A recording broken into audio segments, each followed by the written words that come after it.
जानु पर्दैन अब विदेश, सरकार फेरिने भएछ। सुन्नु पर्दैन कसैको गाली, सरकार फेरिने भएछ।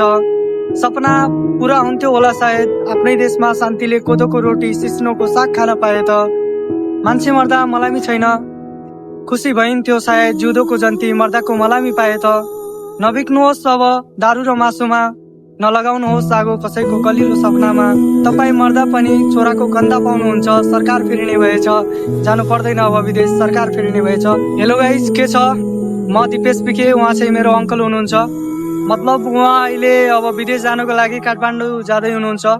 म चाहिँ अहिले यहाँ धनगढी बस्छु, त्यही भएर अङ्कलले भेट्यो मलाई, खुसी लाग्यो। तर अब जस्तै नेपालको युवाहरू बाहिर भित्रिन्छन्, त्यसै मैले अब जस्तै सरकार फेरिँदैछ, मतलब नेपालमा नयाँ सरकार आउँदैछ फागुन 21 गतिको चुनावपछि, त्यसपछिको सम्भावना, मतलब हाम्रो युवा नेता आएपछि त्यसपछिको सम्भावनाको लागि मैले एउटा मुक्तक सुनाए। कस्तो छ प्रतिक्रिया दिनु होला।